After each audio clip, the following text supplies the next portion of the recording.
Yes, it is I, says me, and all who agree are more than three because they're we.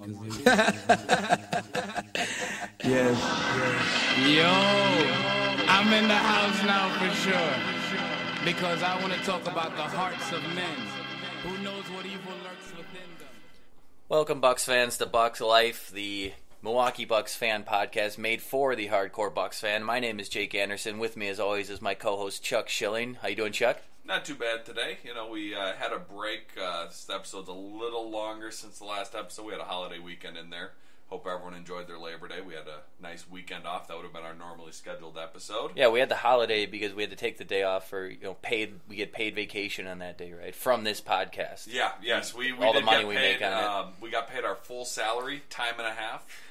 So the check is in the mail. You'll get it soon. It's easy to do that math when you're multiplying by zero. Anyways, joining us is fellow hardcore Bucks fan Dan Helzel, a.k.a. the Grand Admiral Dan, if you are a real GM poster. Dan, how are you? Pretty good. It's a little weird for it to be fall with Bucks season right upon us and with football season just starting. I don't know. I'm ready for basketball, though. Yeah, and those of you, anyone who's ever done almost anything Bucks fan, you've probably at least seen Dan, if not met him. If there's anything, a party, a game, any Bucks related Bucks or any event, Bucks sponsored event, yeah, he's there. He is there. You can find him. He's got his classic. He's always got his Bucks coat on, a Bucks hat. Once you see him, you'll know White exactly Bucks what hat. I mean. Yeah. Yep. I'm in everything. I'm in the latest ad for Bucks Flex ticket plans because they got to go with somebody recognizable, I guess. Look at this guy Yeah. tooting his own horn for making a cameo in a ticket. They take a shot of commercial. the fans and all this, and he's in there. Someone recognizable, unlike the players and the coaching and stuff like that. The players come and go. I am still here. Well, you are kind of like the unofficial Bucks mascot in. Well, it's either you or Freeway, and honestly, I don't know who I'd rather hang out with more. You guys are both a hoot. Oh, that's a tough call. Toss up for sure. I'd have to go with Freeway as the bigger Bucks fan, just because Freeway does like Ray Allen, as far as I know. If anybody that's listening doesn't know, there's this rumor going around that you hate Ray Allen and you always have. You despise him. You think he's a garbage person, and do you want to address that? Or yes, ironically, I don't know. That rumor seems to have started from the people in this room, as well as a couple other of our friends, and it got to the point where it started off as an inside joke, but then other people are literally believing this now. They think, wait, why does Dan hate Ray Allen? I don't understand. You have a chance to clear it up why you hate him. I mean, the microphone it's live. Go for it. Yeah, there was never any hatred of Ray Allen for me. I always liked Ray Allen. This started from when I gave the upside of the Ray Allen trade, and I gave the reasons why that it made sense and what the positives were from us doing. And from there, people were like, you just hate Ray Allen. The positive was you never had to watch Ray Allen play basketball again while watching the Bucks, unless he was on the other team, at which point you weren't rooting for him anyways. I mean, do we need any positives beyond that? Yes, well, Dan loves the Ray Allen trade. He thought it was a slam dunk deal for the Bucks. Still does. Yeah, this I learned is never going to die, so I mostly just roll with it. But I always did like Ray Allen. The only time I haven't cheered for Ray Allen, I didn't like his stint with the Miami Heat. Always respected his abilities, but I just couldn't root for him on the Heat. Or on the Bucks. Yeah, right. Yeah. So Dan is also probably the leader of the Milwaukee Bucks Ultimate Fan Squad. It used to be called Squad 6. Then it was Sector 7. Yes. Ultimate Fan Squad. Is there anyone else that has done it every year like you have? No. Okay, I didn't think there was anyone. Well, there's one person that has participated every season, but she wasn't there quite from the start, but she was close. Okay. You're going to hold that over her, too.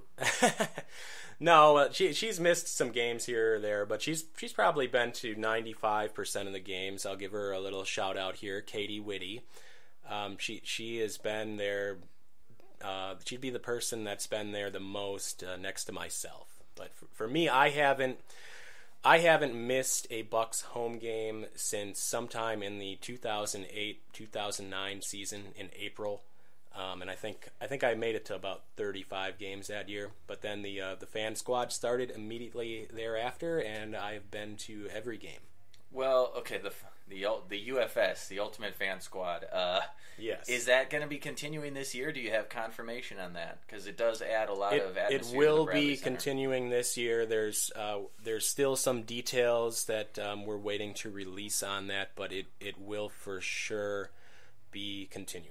Well, you had told me last year the Ultimate Fan Squad was a fan squad that was going to be named later. Are they rolling with Jason Kidd's Ultimate Fan Squad again this year? Because it rolls right off the tongue. Well, it was never Jason Kidd's Ultimate Fan Squad. They never actually came up with the name. He was our sponsor. It started off with Andrew Bogut as the sponsor for the first 3 seasons until he was traded midway through the 2011-2012 season, and then the Bucks just carried it for the rest of the year. I mean, Bogut had already paid for his contribution already, so.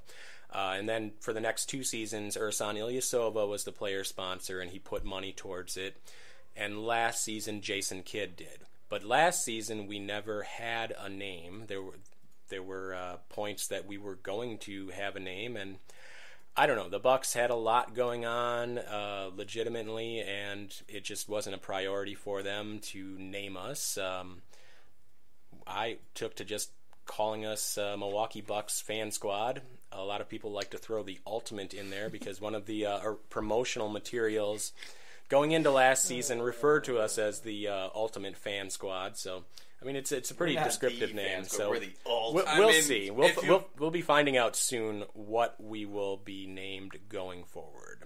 I just think you should throw as many adjectives on the beginning as possible. Ultimate, super, awesome, amazing fan squad. I mean, just every season maybe they should add a new one. I think it should just be the Dan Squad. The Dan Squad. Well, yeah. That is the ultimate adjective right there. Turning my name from a noun to an adjective. The Grand Admiral Fan Squad. Sounds good to me. Sounds good to me. Well, before we start, we do have a little sad piece of, I guess, Bucks news, but just NBA news in general, that Moses Malone passed away this week at the age of 60. So we just want to give our thoughts and prayers out to his family and friends. Great player. I mean, spent a little bit of time in Milwaukee. Yeah, just a cup of coffee. Not long, but still is one of the all-time greats. And if you do any list of the top, you don't have to go top too many players to get him on there. No, certainly when they did the top 50, he was on there. But you don't even have to go top 50 to get Moses Malone on your list. He was one of the most dominant players in NBA history. When he signed with the Bucks, it was at the very twilight of his career. He was age 36, and we got him for 2 years. And he did actually play well for us. He got his number retired. Well, yeah, you're thinking of Bob Lanier. Oh, Lanier. Sorry. But, Yes. Another all-time great big man, great center that did finish his career with the Bucks. Now, Bob Lanier had more of an impact with the Bucks than Moses did. He was here for longer, and he just did more. But especially that first year that we had Moses Malone, I mean, he did very well for us under Coach Del Harris. I remember watching him. He just never. That was very par for the course. Unfortunately, in the Herb Cole era, rather than trying to rebuild, because we had kind of ended our period of dominance in the 80s. Rather than trying to rebuild, we tried just a last ditch patchwork, aging veteran to try to keep us relevant, and it did very slightly, but. That just was never going to work. I just remember the Journal or the Sentinel, whichever one it was at the time, one of the two, had the ridiculous headline when we signed Moses. The headline was, "Can Moses lead Bucks to Promised Land?" And I just, wow. Chuck's got the numbers up here. Chuck, what did Moses Malone do in Milwaukee at age 36? This is pretty. Yeah, he pretty played. Cool. He played 77 games. He started 77 games. He played in all 82. He averaged 15.6 points, 9.1 rebounds, 0.8 blocks and 0.9 steals. So he had an impact on both sides of the ball and almost averaged a double-double. I mean, that's like Tim Duncan type numbers in the prime or the twilight of his career. For any player to put up 15 and 10, if you round it, it's close to 15 and 10. That's pretty impressive. That's an all-star in the NBA now if you're a center and you put up 15 and 10.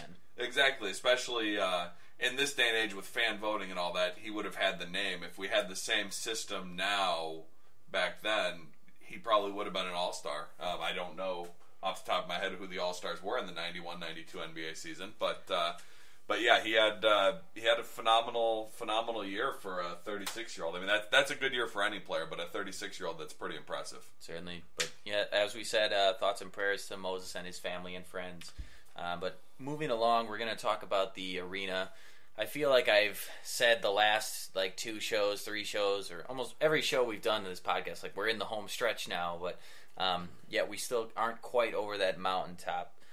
Dan, what's the next step in this arena process? Well, one step that has just recently been completed before we get to the next and final step is the transfer of the Park East land from Milwaukee County to Head of the Herd LLC, which is just a limited liability corporation controlled by the Bucks' 3 primary owners. And that land sale was for $1 as is, conditional on that group, the Bucks, basically paying the about $10 million worth of remediation costs to make the land develop. Because I would have given them like $10 for that land. I see that all the time. But if I could, I could have thrown in 12, but that offer would have got rejected because the Bucks were the winning bid in the. They were the only ones willing to clean it up. I can go offer them every penny on my savings account. It'd be more than $1, but I don't have the resources, the time, the money, the equipment to clean that place up. Right. I mean, it wasn't at minimum. At minimum, it was an $8 million bid. At minimum, probably more like $10 million when you factor in the cost of cleaning up the land and the cost of moving the sewer lines. The only other bid was also for $1, but that group didn't want to pay for any of those costs, and that group was looking at a much smaller development. I'm not, off the top of my head, I don't recall, but I think it was somewhere maybe between like $50 million and $100 million development. The Bucks have obligated themselves to a $400 million development. That is actually part of that land sale. So I know it's a very, fun thing for a lot of people to do, like, oh, $1, that land was worth way more. Well, Yeah, it happens all the time, though. You'll see it. This isn't the first time in Milwaukee or any city where you've had it. You have to attach some price to it, and that's why it goes for $1. It's essentially free. Right, but there's always something like it's got to give you some worth. I mean, if you can be watching TV late at night and see something that's, it's free. Well, why don't you get that? Well, because there's also processing and handling attached to it, and all of a sudden your free item you're really paying $15 worth. So, Well, the thing is, for people that are against this whole project, I mean, it was dealt a huge blow to those fans of empty giant lots in downtown metropolitan areas. It must be devastating for them.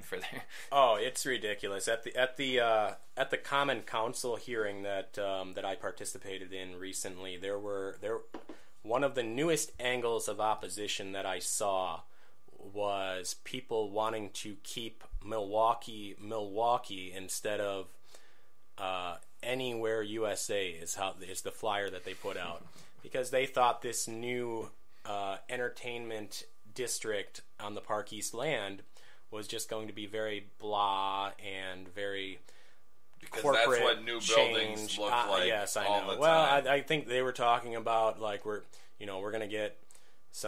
just going to get an Applebee's and a TGI Fridays and all as these opposed other to an chain empty bars. parking lot, or Yeah, not even an empty I parking know. lot, just an empty lot. Anyone, and I don't know how many listeners we have that live in Milwaukee and have been to Bucks games versus I know we have some Australian fans and all that. This piece of land has been empty for as long as I can remember. I mean, it's been empty for forever. It might as well be. It's an eyesore. 2002 is when they tore down the Park East Freeway. Exactly. So 2002. It's been empty for 13 years. It's an eyesore. You know, I've parked my car next to it. There's some free street parking. If you go to a Bucks game, you can sometimes get lucky and get a free parking spot there. I will walk around the lot because I'm afraid to walk across the lot because I don't know what's in this lot. You know, I don't know if there's glass I'm going to step on. It's an eyesore. I was just going to say that was the one benefit is when I park over on Water Street, I can cut across it to get to the Bradley Center. There is sometimes glass. I mean, it's gravel. You know, it's not kept up at all. It's an eyesore. You know, and it's no secret that I've been opposed to public funding from the start. But at that being said, this thing was an eyesore in Milwaukee, and for anyone to say that it would be better as it is versus developing this land is crazy. And if it was really that easy to develop, it would not have sat empty for the last 13 years. If someone was really willing to pay more than $1, it would not have been empty for 13 years. It's been empty long enough. Right, and there is some confusion that some people have that they wonder, well, why are we putting money into that? We're not putting money into that ancillary development. Nobody's putting any money into that from local government. The only argument that money is being put in is that it's being sold for $1 as is, and some people think that the county should receive a $10 million or so payment for it, but that's just not what the market says. And for the county, right now it's sitting there with nothing on it, and they're collecting nothing in property taxes for the county and the city. Zero. It's doing nothing. And an argument can be made that the county should have cleaned this up. They made the mess in the first place when they tore down the freeway, and they've left this lot be an empty eyesore. So really they're off the hook now. Yeah, in hindsight, they never they should have done a better job when they took it down. That was irresponsible from the start, and they totally trashed the value of this land such that it more or less had negative equity, and the city had to sell it at a loss because the property, when cleaned up, is certainly worth more than $1. So had they handled this properly from the start, they probably could have sold it for more. But that is not the situation we're in, and that's all ancient history at this point. And as it sits now, this property had a negative value, and that's why you get what you get. The Bucks are willing to fix the property and restore its value, and then build upon it and actually increase the value. Yep, and that was the biggest piece of why they won the bid, was not only they were able to, or they were willing to pay for those extra costs, but they were willing to commit to that $400 million in development. That's part of the deal. They have to do that. I mean, otherwise they will be in breach of contract. So, but as for what is next, the next step, because that happened already, that ship has sailed. The next step is the Milwaukee City Common Council. They will be voting on September 22nd to approve the $47 million in funding that the city is providing. And the way that they're providing that, it's $12 million in a tax incremental finance district. That's basically just diverting property tax that comes in, and then having that be basically made up for additional property tax generated by certain developments, and $35 million for a new parking garage. And that money is made up with the parking fees. The city will be keeping half of that. The Bucks will be getting the other half to offset some costs that the Bucks will be incurring through these developments. So that's going to happen on September 22nd. We've already had the main public hearing. There'll be 2 other small hearings, but it's almost a certainty that it's going to pass. I was just going to say, what do we expect? What can we expect on that date? I mean, do we expect it to go off without a hitch? And do they have a time? Is there time for this vote meeting? There won't be an exact time. It will depend a lot on. They'll figure out what the vote is going to be before it happens. There'll be some last-minute negotiation. Yeah, standard politics. Yeah, and there'll be people wanting to get FaceTime. Alderman Bob Bauman, in particular, It's well known in Milwaukee that he will be running for mayor. You mean Bob Donovan? Bob Donovan is also, but I didn't know Bauman was running for mayor as well. Okay. Yes, Bob Bauman. Too many Bobs on the city council in Milwaukee. Well, Bob Bauman, he did host the night before the state senate vote. He hosted a listening session and an informational meeting with Mayor Barrett in the Milwaukee Public Library. So he's been part of this process. One other development has been the newly set up Wisconsin Center District Board, of which Bob Bauman has been appointed to. So that's kind of interesting. Frank Gimbel is no more on that board for. That's too bad. Yes. Anyone who's followed this from the start is shedding a tear right now for that development. No. But yes, that 17-member board is all set. That was set up in the 17 members. That seems excessive to me, but that's a completely different topic. Yes, there's the majority and minority leaders in the state assembly and the state senate. There's 3 appointees from the governor. There's 3 appointees from the city, 2 appointees from the county, and I believe it's headed by the secretary of the Department of Administration, which is a Governor Walker appointee himself, and that will stay that way under that leadership until the arena is open. Then they will get to elect whoever they want for a chairperson. Okay. Have they? I know we've seen only a handful of renderings, and I know the reason I ask you is you've been at all the meetings on the ground. Unfortunately, I work into the evenings. I always get the invites from you. I know they're going on, and I'm often working through these, and then I find out the information after the fact. Where you mentioned this parking garage, where is that going? Is that going where the current Bradley Center parking is? Is that part of the Park East lot? Where is? So I'm trying to wrap my head around where everything is going. Sure. So right now, I think if people know where the Bradley Center is, immediately north of the Bradley Center, that is where the new arena will be going. The Park East lot.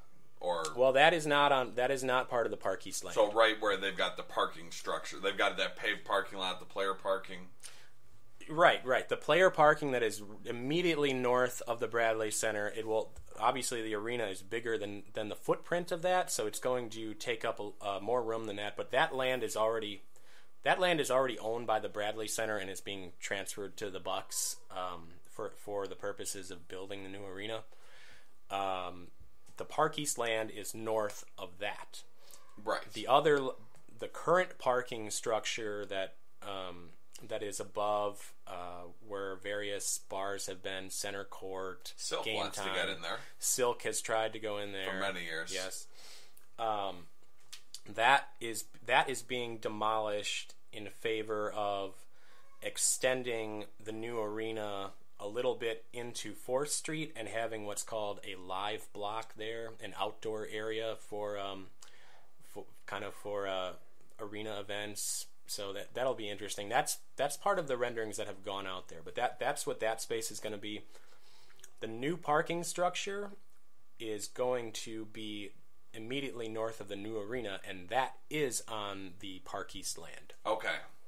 So the Park East land is essentially going to be split up into the parking lot and then the other private development they've talked about with shops, condos, retail, office space, yes, that sort of thing? Yes. Okay. I'm just trying to wrap my head around this, and I know you've been at more of the meetings. Yep. So immediately north of the new arena, you'll have the parking structure, and then on the westmost side of the Park East land, that will be the Bucks' new practice facility and basketball operations offices. They might eventually move the business operations offices there.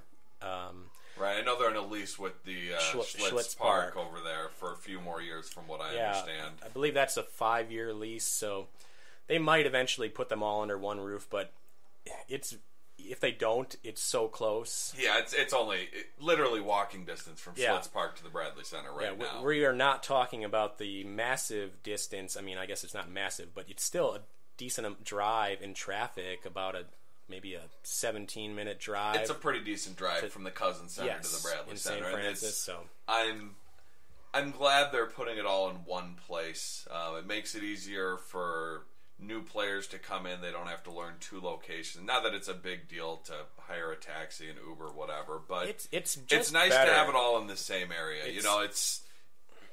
It was always weird to me because you see other teams, the Packers, they've got the Hudson Center, but it's right across from Lambeau Field. It's all this big complex, and it's not the same building, but it's in the same area. So the Cousins Center kind of always was puzzling, and I'm glad they're going to have this all together as part of the new arena. It'll be a great improvement for the organization, and I don't think a lot of people know this, but the groundbreaking on that practice facility is actually slated to occur prior to the new arena, because as you know, there's not that much sitting there right now. They just have to clean up that land, whereas where the new arena is going to go, they have to kind of level that area. So as of right now, they're planning on slightly before the new arena starts that groundbreaking, they're going to do the other groundbreaking. They might have the groundbreaking ceremony at the same time, but the actual construction will start first on that practice facility. When's that going to be? When do you guys think? I mean, we still going to make it this fall? Predictions, yeah. Yes. I'm not sure if they'll quite get it in by the end of October. I think they're trying, at least for the ceremony. But I think you will see construction begin in earnest at the beginning of November. So you think the Bucks in an ideal world would love to have some sort of home opener groundbreaking ceremony, before the home opener, or maybe that Friday game, because they have kind of they have the Wednesday night and then they have the weekend game, and I think both games will probably almost be home atmosphere environments, just because you'll have the diehard fans. You'll be there Wednesday night, and then Friday night you'll get all the fans, which will be the first home opener that hasn't been on that first Saturday in, I believe, 22 years. I thought it was 28. I know it's a while.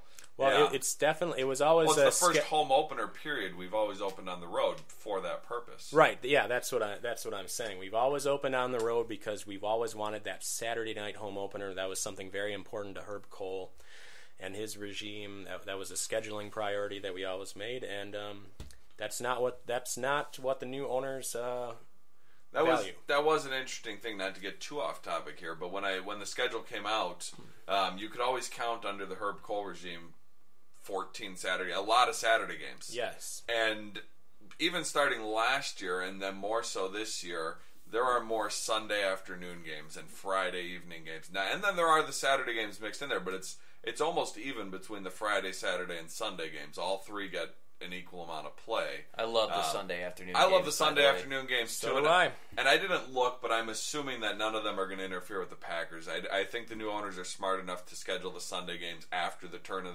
after the All-Star break when football season's done. They want the team to be successful. The weather's turning then, too. More people... The Bucks are not at a point where they're competing with the Packers in terms of for number one in the state, and they probably never will be. But, yeah. So that was an interesting thing I saw. They're number one in my book. I am very happy that we are focusing more on those Sunday time slots. Yes. Well, I think you'll get more families that are going to come out. I think it's a That's lot easier to round up everybody. Yeah. Being a family man myself, I know I'd rather take my kids on a Sunday afternoon than you don't have to worry if they're getting tired. Yeah, you don't have to worry if they're getting tired. You can go. You'll get home if they have school in the morning. You don't have to worry about them being out all night and late, and they'll be ready to go. So I enjoy them too because Sunday's kind of a relaxing day. Sometimes I work on Saturdays, but Sunday's always a relaxing day, and there's nothing better than either going to the game or kicking back on the couch and watching it on TV.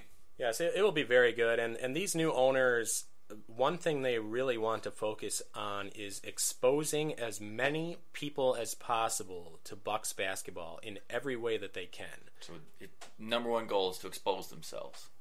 Yes, number one goal. You can quote me on that. No, it's just they want to focus more on getting more corporate season ticket holders, our season ticket holder base, the percentage of corporate season ticket holders. Do we have season ticket holders now? Yes, but we let that number atrophy a lot. Yeah, I recently ran into one through work. He has for many years had season tickets. I think he said third row.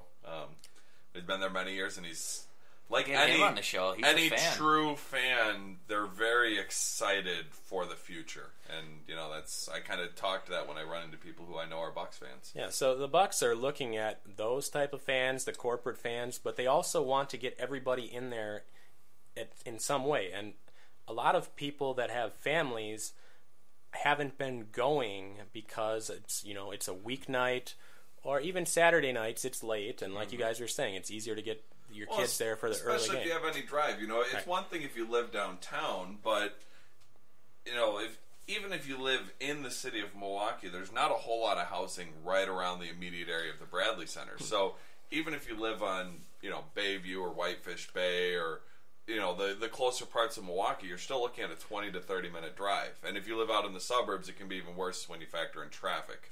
Well, and it is less about getting them to those individual games, because we're still only talking about a handful of games. It's about getting them involved with the Bucks. If you haven't been going to Bucks games, but you're a family person, and this allows you to get there, maybe you see something you like, you enjoy the experience, and you want to go back. So then, instead of next time, you end up going with some friends of yours on one of these weeknight games, or you start watching it, and that's important too for ratings, for advertising money, merchandising. This is all part of a grander strategy that these new owners have that unfortunately we just did not have under the previous regime. Yeah, I think it was the last episode we touched on that, or maybe two, I don't remember, but I think it was last time. But the marketing difference between the current owners and the previous owners is very apparent in terms of marketing the team to other parts of the state and more fans.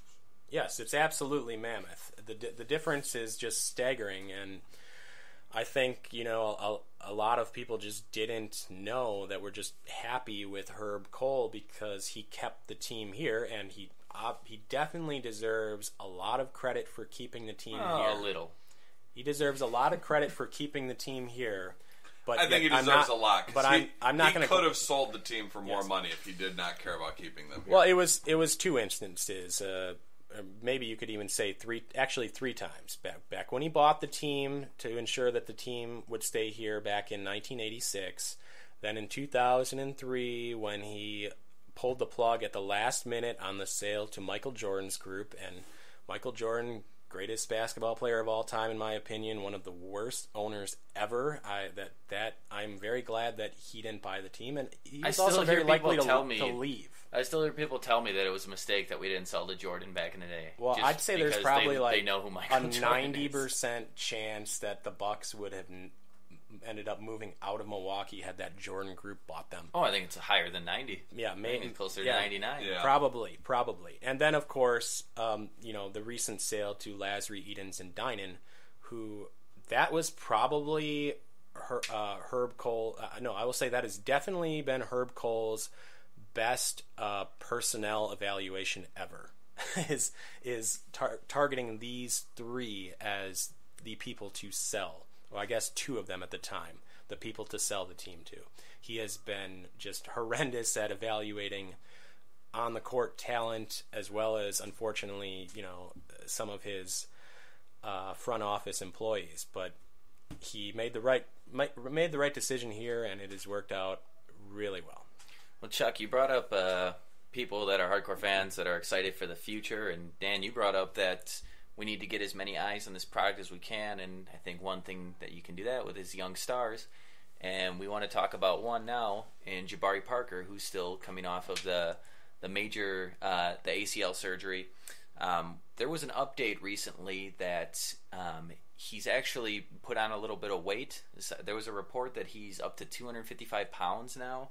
I got to go on the record and say now, I'm not a medical professional. I don't know how, that I'm sure there's if this is true, I'm sure there's a reason that they want him to put on this weight. But as a fan, just looking at this as a whole, I don't think I would want somebody coming off of a major knee surgery putting on weight. You would think you'd want to slim them down, and then you look at a guy like Jabari Parker, who actually had some weight issues or weight concerns coming into the NBA.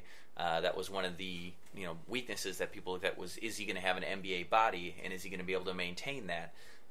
255 is, it's a number. Everybody carries their weight differently, but on the surface, I don't really like hearing that. I was kind of hoping he'd go the other way and try to get a little bit quicker, and maybe that would even make him more explosive.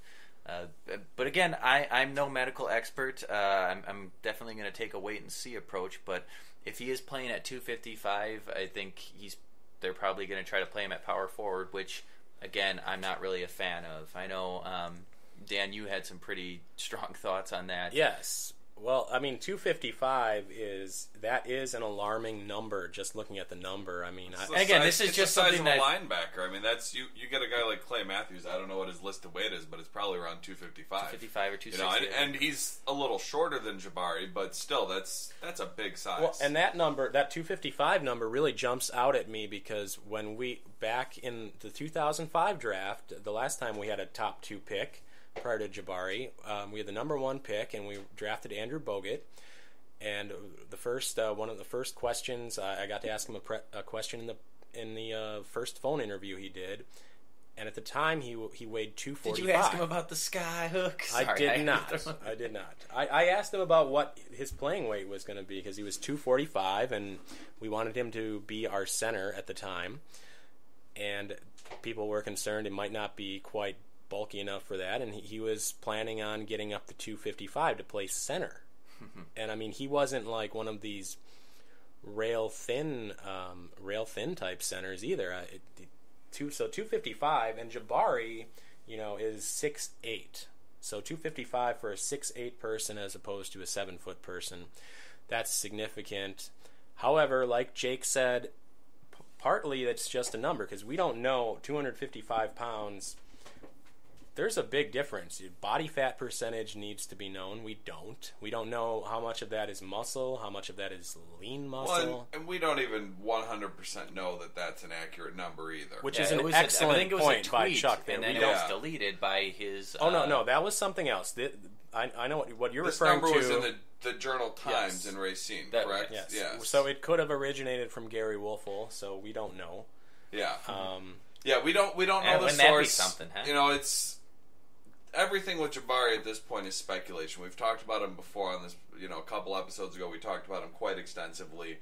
We speculated maybe he wouldn't be back till after the All-Star game. Now there's some reports maybe he's ready to go in limited minutes at the start of the season. He's kind of like Sasquatch. You hear all these reports, or like the Loch Ness Monster. And there have been videos and stuff of him playing, light ball. Against children. Yeah. Against high school kids and stuff where he blows them up, but, Yeah. But everything is speculation. So, from the time of recording this, and anyone's probably going to listen in the next week or two if you listen to us, or maybe you find it down the road. But from where we're at right now, we're about 3 weeks away from training camp starting. And that's when I think we'll finally get something concrete, perhaps. Hopefully. You would think so. But this question is going to be there even until the question about what his ideal playing weight is and what his ideal playing position is. That's going to linger on until we see the starting lineup for the regular season because they'll play around in the preseason. If you remember last preseason, Jason Kidd experimented with playing Giannis at point guard. Right. So he'll play around a little bit there, and when it comes time for the regular season opener, then we'll see if Jabari's ready or whenever Jabari's ready. I don't like the idea of him playing power forward, to be honest. Fine, maybe defensively, but offensively, I like him more in a small forward type role. He can. I think we all agree on that. We like his slashing ability, and not necessarily. If he's going against other power forwards, he's given up some size. Even at 255, he's given up some height, and I don't know that backing someone down and posting up that's not his game. Well, I think he's a good post player, but it's a lot easier to post an opposing small 3 forward. than it is an opposing 4. That's kind of where he gives you an advantage when you have that beef and that girth at the small forward position and who's guarding you. And when you have a player like Giannis, I don't know that it necessarily matters who's defined at what position. The question's ultimately going to be how does the coach get them their touches? How are they doing their switches and making the most of each matchup in any given game. Yeah, I think with our system so far under Jason Kidd and particularly under Sean Sweeney, the assistant coach who's in charge of the defense, we switch a ton. I mean, we switch more than any team that I've seen, and we blitz virtually every pick and roll because we're not afraid to switch, and that's part of the advantage of a very long, lengthy, versatile lineup. And this could be part of that. So ultimately, maybe it won't matter with Jabari and Giannis. They're just forwards, I suppose, for us, and they're somewhat interchangeable. And as John Hammond has said recently, that he expects you'll start seeing Giannis as a center in certain small ball lineups. So I think that indicates that John Hammond views Giannis as more of a Lamar Odom frame type power forward that maybe you'll see a little bit as center down the road.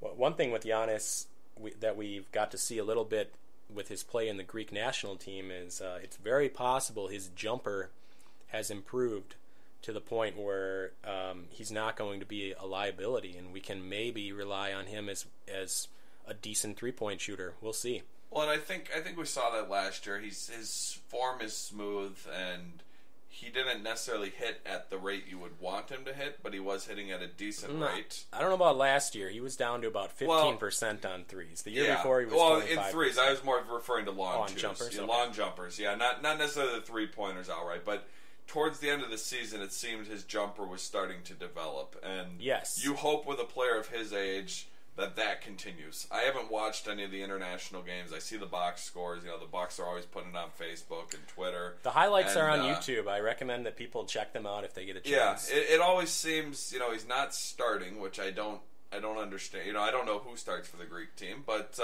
I would think you'd want him starting not only from a talent standpoint, but he's got to be one of the bigger stars for the Greek names.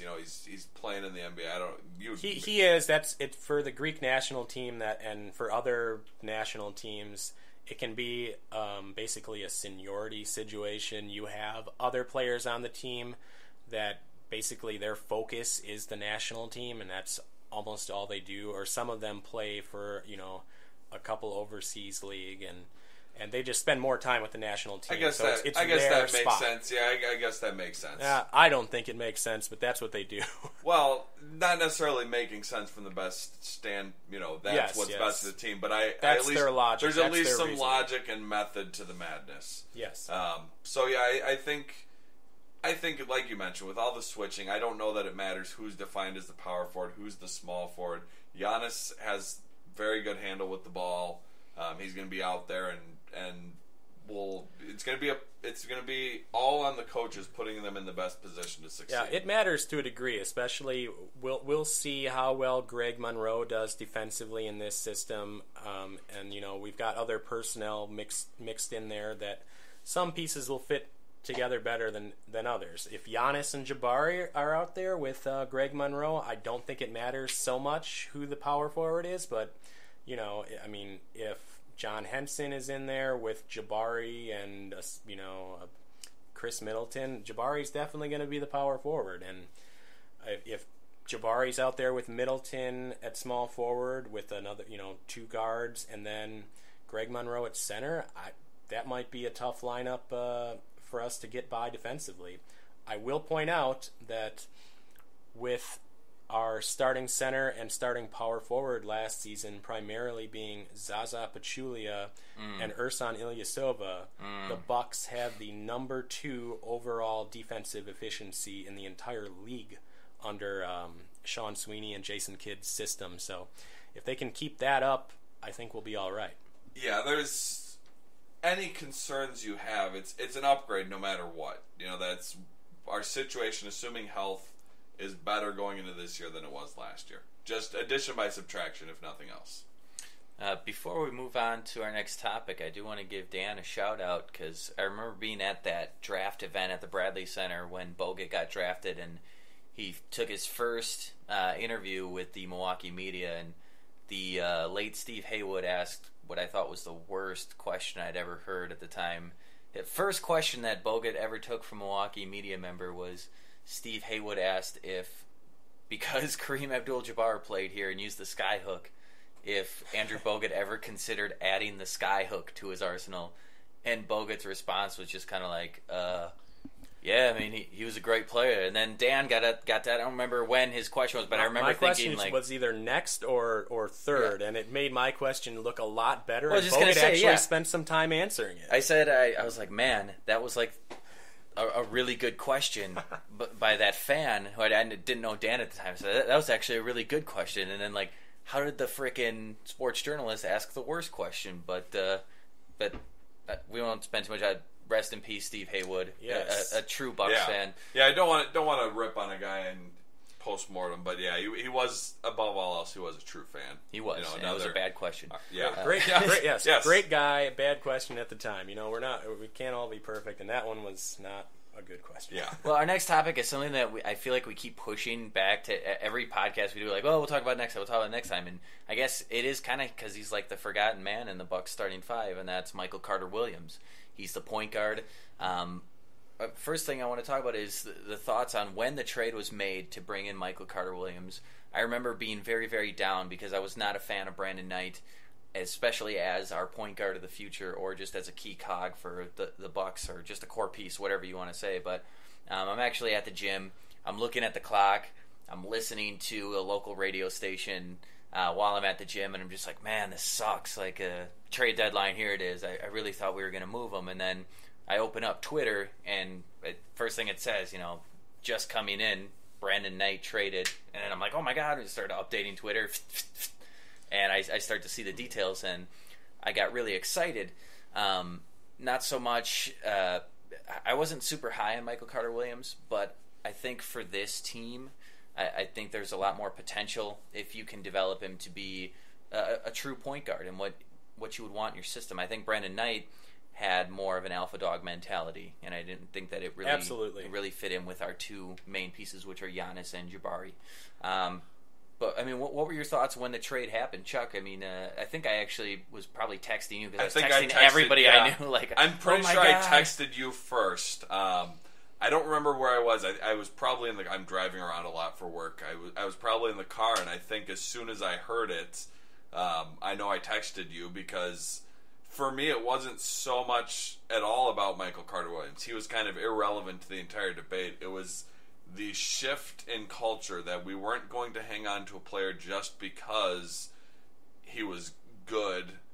We were willing to move on and go younger, and you know, it made me realize that the front office saw that Jabari and Giannis are the future, and as good as as good as Brandon Knight was at filling the stat box, taking a last second shot, whatever you want to say about him, he wasn't the answer long term or even immediately. They were willing to take the heat, shake up the chemistry mid-season despite being in the playoff race, and play for the future. And that was huge. That was for me. We were 30-23 at the time. I am very confident that type of trade never would have happened under the Herb Cole regime. It just wouldn't have. Brandon Knight was perceived by many Bucks fans, and especially people that didn't follow the Bucks in the media, the national media, that Brandon Knight was the biggest reason why we were 30-23. He was playing at an all-star level, according to them, and I just gave that air quotes because he really wasn't. I mean, if you looked at the advanced statistics, if you looked at on-court, off-court, he just wasn't it. And I got into many debates with people, and even I said, I really, that's what I want the most at this trade deadline, is for us to get something for Brandon Knight and to go younger. Now, Michael Carter-Williams isn't younger per se, but he's been in the league less. But the point was that we just needed to move on from somebody like Brandon Knight, and I got plenty of blowback. What? He's an all-star. He's an all-star. No. And it was shocking and refreshing that we traded him.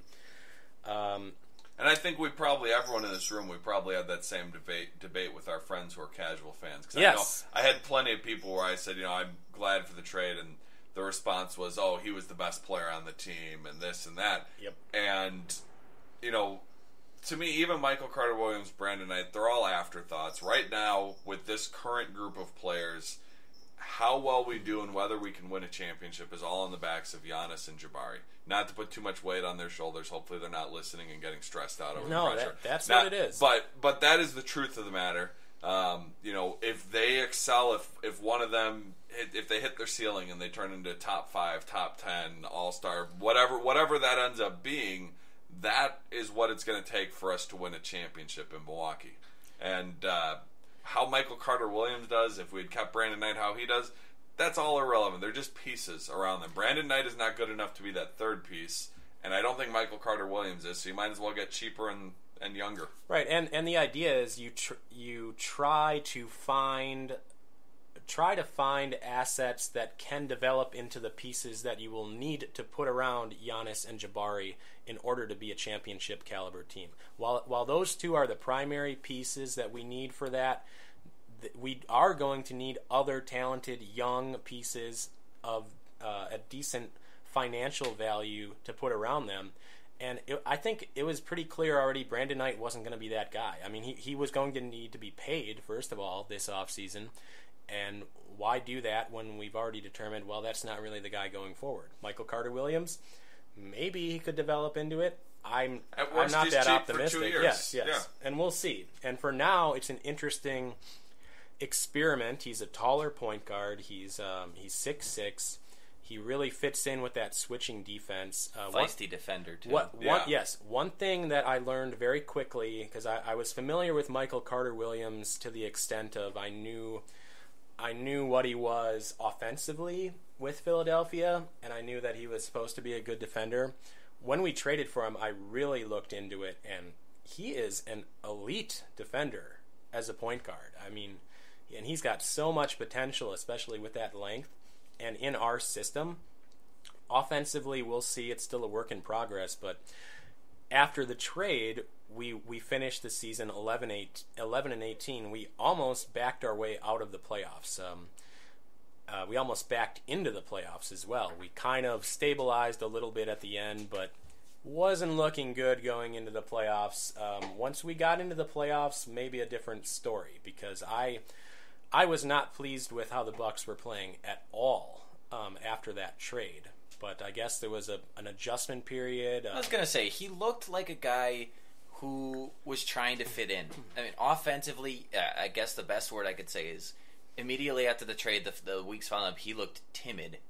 Yes. I mean, almost like every time he shot a jumper, like his body language just kind of screamed like, "Oh, maybe I shouldn't have done that." Like it's got to be. I mean, basketball is such it reliant on chemistry with the guys around you. So naturally, when you take your leading scorer, you flip him for a guy who's not really known for his scoring prowess, but on the team he's coming from, he had to be the scorer. Now that he has to change roles, and you need him to be more the facilitator. Naturally, you're going to see some drop off, and it bothered me when people would say like, "See, shouldn't have traded Brandon Knight." Well, it doesn't matter if we traded for the best point guard in the league. There's going to be an adjustment. It process. Also coincided with O.J. Mayo being hurt. He was hurt around that time, and he had been playing very well prior to that. Jared Dudley had cooled off. Jared Dudley went from being one of the best players that we had production-wise for the first half of the season to being absolutely atrocious for the second half until the playoffs. I mean, and now at this point in time we have hindsight on our side, but had we kept Brandon Knight, then we have choice. We can either re-sign him for the contract he got, and then we're not signing Greg Monroe. So do you want Brandon Knight or do you want Greg Monroe? We could have technically kept Knight, kept Middleton, and still been able to afford Greg Monroe. We just wouldn't have been able to. Then we have Detroit's like 3/5 of their starting five from 3 years ago. That would. I'm not in favor of that, but we could have done that. I don't think we would have, right? But we could. But technically, like you said, technically we could have, but I don't think we would have either.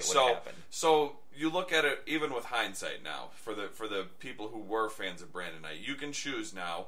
Brandon Knight and Middleton, or Middleton and Monroe and Michael Carter-Williams. And I think if everyone's going to be honest, they would choose the second choice. No matter how you feel about the Greg Monroe signing or Brandon Knight, I think you should say that this team is more complete than the other option with rolling out Zaza or whoever they would have had at center in place of Greg Monroe. Yes, for sure. One unfortunate casualty now we can say of that trade, and that's fine. This is not going to be a make or break thing, but it's a little unfortunate. Kendall Marshall, we had to include in the trade to make the numbers work. Phoenix waived him right away, but he has since signed with Philadelphia 76ers, and there was a lot of thought that he would end up signing back with the Bucks, but I would have liked that. of course, I would have liked that too. He showed some potential there. yeah, and he's not old. I mean, he's coming off of his 4th season. He's had a couple injuries. He's had some injuries, and that's the big question. He's one of the best passers in the entire league. I like a player like that, but the Bucks had traded for Grievous Vasquez around draft time, we'll see how that works out. But yes, Kendall Marshall does have to be factored in there a little bit. Again, it's not going to be any of a big difference maker, but it could have been like cheap talent going forward, and I'd rather roll the dice on a Kendall Marshall, than bring in a Grievous Vasquez, who is theoretically going to be better, but I don't, long term, I don't know. I think I agree with that, and I believe Jake does. I'll let him speak for himself, but I think we all would have rather had Kendall Marshall than Grievous Vasquez. Well, I think Grievous Vasquez, if you look at, there was a few trades that happened on draft night, and typically for a guy like Grievous Vasquez, you're the team taking him on and taking him onto your cap. You're getting an asset for him. We took him on and gave up an asset rather than getting one in return. Right. That was what I didn't understand about that trade compared to there were similar trades or similar valued guys, I would think. Like even Jared Dudley, if you're taking him on, I think we ended up giving a pick in that deal. Well, when we acquired him in the first place, Jared Dudley, we received that first-round pick that in order to absorb his salary. And in the Grievous Vasquez trade, we used that same pick to do the opposite, which is what you're saying here. It was strange. It is very strange. And it didn't feel like the timing was right in that, it's not like if we don't trade for Grievous Vasquez right now on draft night that, we can't get him. It was just odd. It seemed like maybe we kind of got played a little bit there. It was odd. I think it was a player that apparently Jason Kidd and or John Hammond identified that they wanted, and I didn't like that because to me that looks like that is purely for the next season or two. Well, the next season is what he signed for, and yes. Will we win more games because we this coming season because we acquired Grievous Vasquez as opposed to trying to re-sign Kendall Marshall? Maybe. I would say yes, and I'm very confident that that's a yes. Grievous Vasquez is a good shooter. He's got height. He's a pretty decent point guard, but I don't really care. I'm not about trying to win more games this coming season. I look more long term, and I'd rather more point guard minutes be going to somebody like Tyler Ennis to find out if he is actually going to be a decent second string point guard in this league, or if there's a young player that's not going to be part of our future plans. Well, I think there's probably a mentality maybe that you bring in a Grievous Vasquez to push Michael Carter-Williams, because generally competition brings the best out of people. It can. Well, and I think other than Middleton, we don't really have anyone who's a proven shooter on this team. So he does at least add that. Maybe he's that spark off the bench offensively. Him and OJ Mayo are those guys. That's we don't really have. We talked about it earlier when we first started talking about the season preview. But spacing is definitely a concern with our team and what they're going to do in terms of keeping the ball moving and spaced out well. Well, that's all completely true, and that's why I said that it will help us this season win more games. My bigger concern than winning more games is seeing what we have in our young players. There's a couple young players we have that I just want to see what they are, and that is Tyler Ennis and Damian Inglis in particular. Those are the two players that, and I should say Rashad Vaughn, they don't project to get many, if any, minutes this season unless there are a number of injuries. Well, and we don't know. Training camp will be coming. The minutes will be handed out. And going into last season with a new coaching staff, we certainly worried about the young guys getting minutes, and then Coach Kidd and his staff showed they weren't afraid to play the young guys the minutes. So maybe we will see more of the young guys than we think. I kind of wait and see, but I tend to agree with you that we probably will see more Vasquez than we will the other guys. But yeah, I hope so. Let's see what happens. I hope that what I hope is that we're going to get more minutes from those young guys. Even last year, our young guys did get minutes, but they should have received more minutes. John Henson, for example. I'm not a big John Henson fan, but I want to see what we have in him. I already know what Zaza Pachulia is. I don't need to see more of him. Yeah. And that's going to continue for this season as well. So right now we've got Greg Monroe and John Henson trying to split those center minutes. So there are less minutes to even go around for John Henson, really, than there were last year. Getting back to Michael Carter-Williams, his role and what it is within the starting five, and I guess just within the team, what do you want it to be? I kind of hope he can just develop into that defender, rebounder, passer, kind of like a Ron Harper, who was a tall, lengthy point guard, who kind of just was a jack of all trades, master of none type player. Ideally, you're going to be getting most of your offensive production from Chris Middleton, Giannis Antetokounmpo, and Jabari Parker. I'm a little worried because I think that MCW does have a little bit of an alpha mentality in him, especially coming from Philadelphia where he was playing with D-League talent. Is that something, the mentality, it was an issue with me with Brandon Knight. I don't know if it's something that can be changed. If it can, I think he has a very, very high upside to do all the little things that you expect a point guard to do. Well, and I think if anyone can get his mentality to change, it's got to be Jason Kidd. He's going to. You would think, anyways. I've never sat down with MCW, but you would think that he respects Kidd as a player. He played the same position. If Kidd's telling him this is what you need to do, you would hope he's smart enough to listen to him because Kidd's been there. So, like you said, I want him to play good defense. I want him to rebound because he is tall for a point guard. He can get in there and get those rebounds. And I want him to distribute the ball. He's shown when he was at Philadelphia, he was on a terrible team and he got several triple doubles and he racked up assists. And that's with playing with some really bad players over there. It wasn't too much of an exaggeration to say Philadelphia was almost a D-League team the last couple of seasons. So you'd like to see that continue, and not that he's going to average a triple-double, but we don't need him to drop 20, 30 points. If he's going to get his 6, 8, 10 points, whatever, and if he can get 7, 8 rebounds and a dime, a dozen, 10 assists, that would be fantastic, and play phenomenal defense, because like Dan mentioned earlier, he's pretty much elite defensively. A lot of that has to do with his size, but also the effort, and I think if any coaching staff can get him to change his mentality, if it is indeed a problem, it would be Jason Kidd, because he played the same position. You've got to respect him because Jason Kidd was a great point guard for many years. So you would think there's a respect factor there. Yeah, and there's some similarities with Kidd and MCW size-wise. Kidd wasn't quite as big, but size-wise in that, Kidd was an excellent rebounder for his position. He was an excellent defender. Michael Carter-Williams is there already defensively and rebounding. I'm not worried about those two aspects at all. Offensively, running the team, making the right passes. I don't know if he's going to rack up many double-digit assist games in our type of offense. I think this is one thing that right now, the trend in the NBA, the new thing now is, and this is very important, to get shooting. You want guys that can hit jump shots, and you see that, and the league is somewhat reactionary, and a lot of people look at the Bucks roster and they think, well, shooting is the most important thing. We don't really have much of that. We have Middleton, and we've got Vasquez coming off the bench, OJ Mayo coming off the bench, and that's about it. Jabari can hit jumpers when he's back. Giannis maybe has developed his a bit.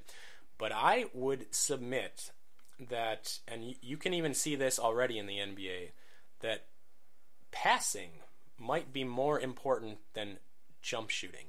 And the Bucks have assembled an excellent passing team. Greg Monroe is an excellent passing center. Michael Carter-Williams is at least good for a point guard, passing-wise.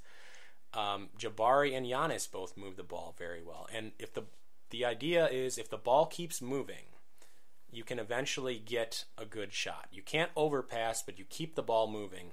Michael Carter-Williams is not a ball stopper.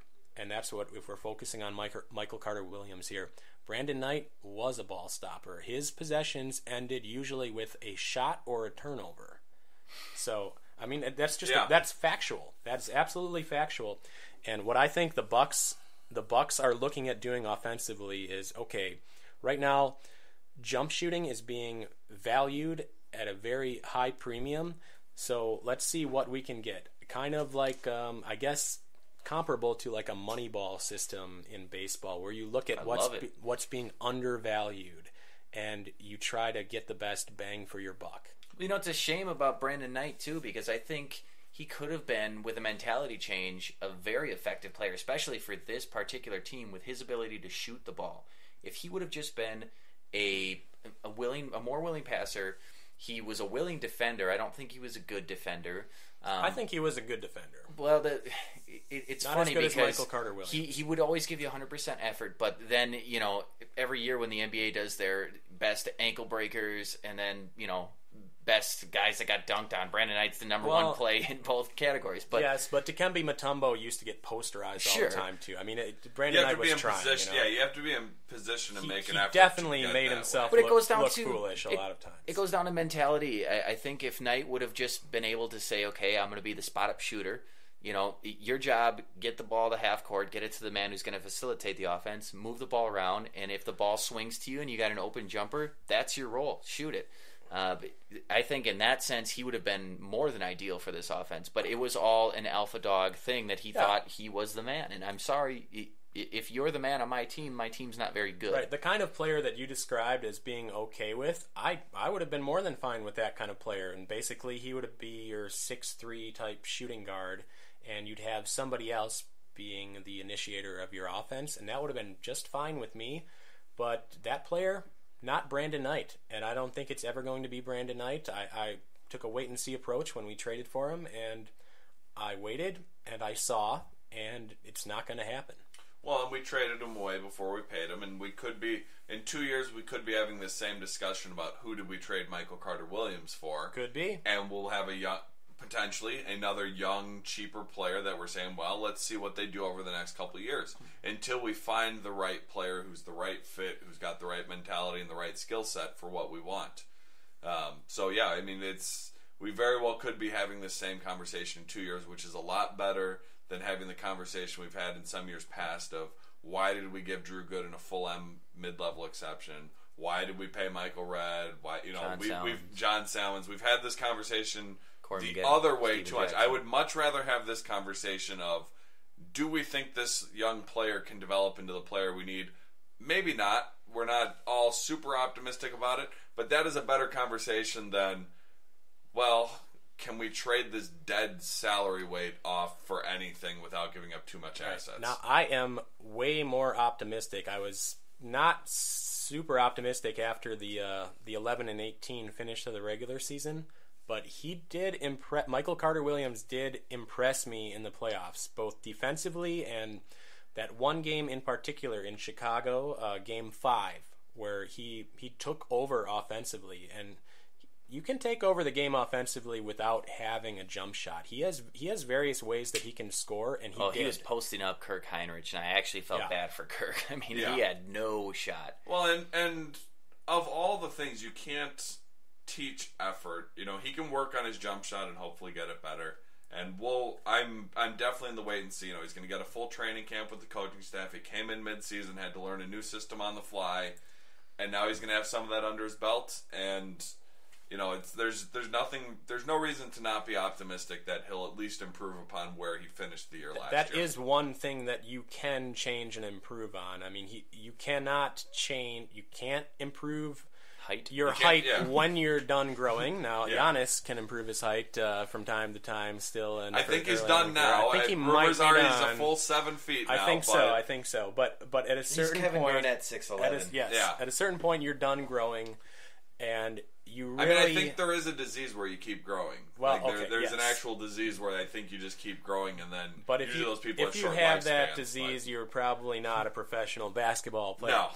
No. But another thing that you can't usually just pick up on is innate defensive instincts. You can certainly learn and improve defensively, but it's a lot harder to improve some of these skills. Shooting is by no means easy, but it is something that you can improve just by repetition. I mean, it's a lot of muscle memory. Our coach is a great example. Yes, Michael Redd for Bucks fans that think of him as a shooter. He couldn't shoot when we drafted him in the second round.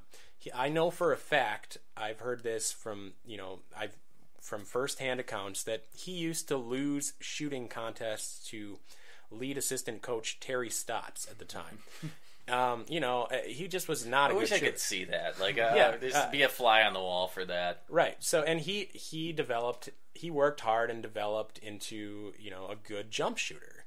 And unfortunately, he could only ever focus on one portion of his game. So whenever he tried to improve something else, the other thing would fall off. But it can be done. And Jason Kidd, our current head coach, is another example.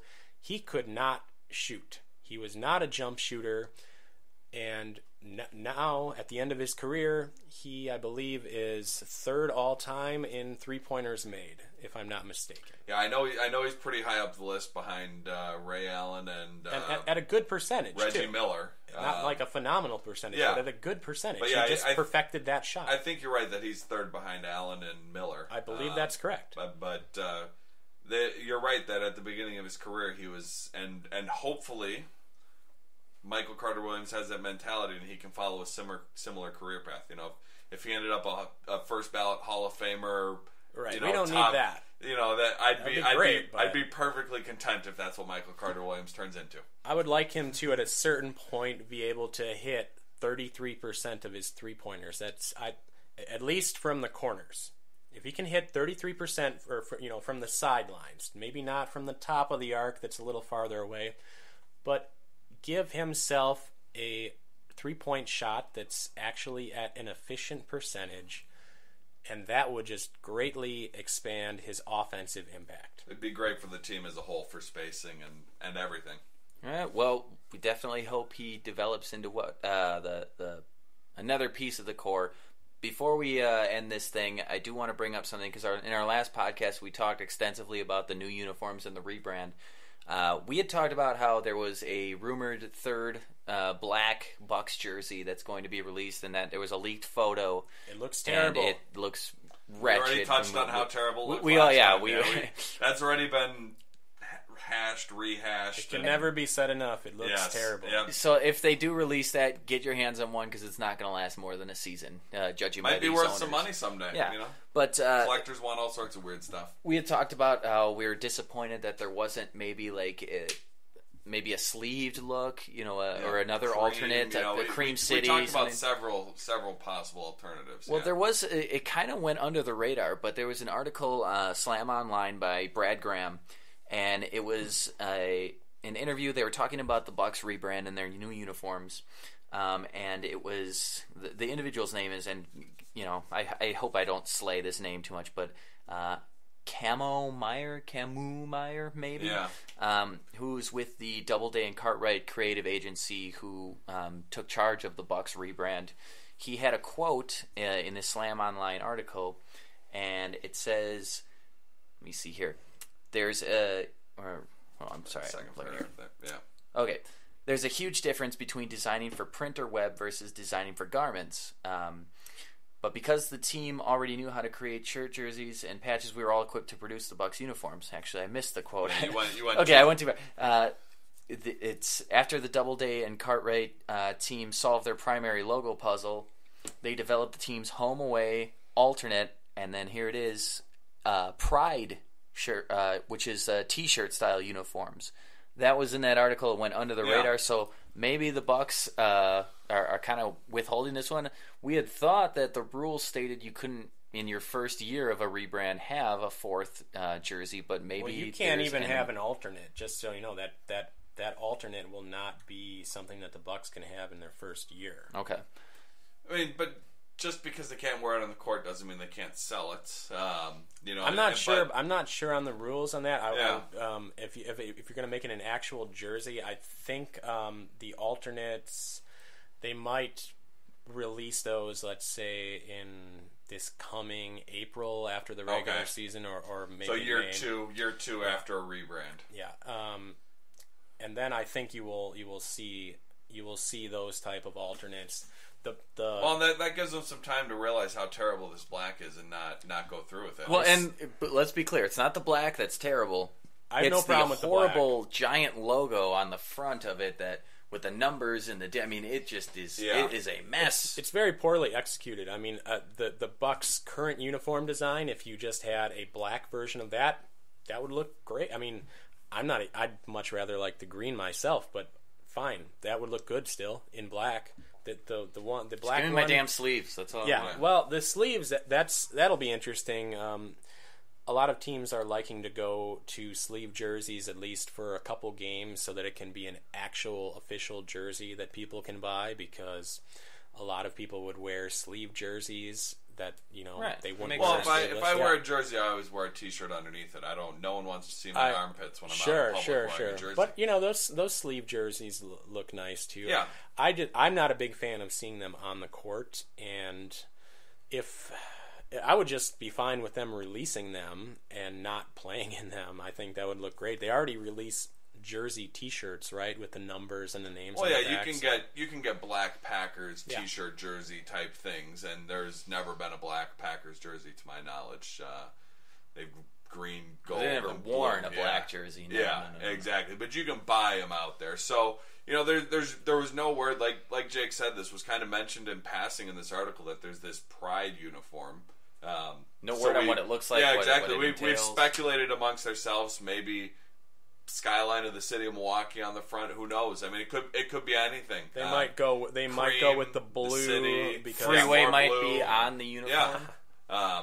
Giant picture of Dan's face on the front, representing the Ultimate Fan Squad. I would buy that before I would buy that alternate black with the there's a lot of speculation, but it's very interesting that it exists, and it'll be interesting to see what sort of plans they have for unveiling these alternate jerseys as the season goes on, because you would think if they're going to use them in year 2, they'll probably unveil them sometime during year 1 to try to hype them up. Okay, similar to what they did with the new jerseys last year. Yeah, I'm not entirely certain on the exact rules on that, on the merchandising side. They do have exact rules, and I've seen some of them now, especially through this rebrand process, but it can be very confusing. I mean, you think there's certain rules, and then some teams seem to have about 6 different jerseys. Like Cleveland? The Cleveland, for somehow, whenever LeBron is there, I swear they have like 12 different jerseys. Miami had it as well. Yeah. So, I mean, I think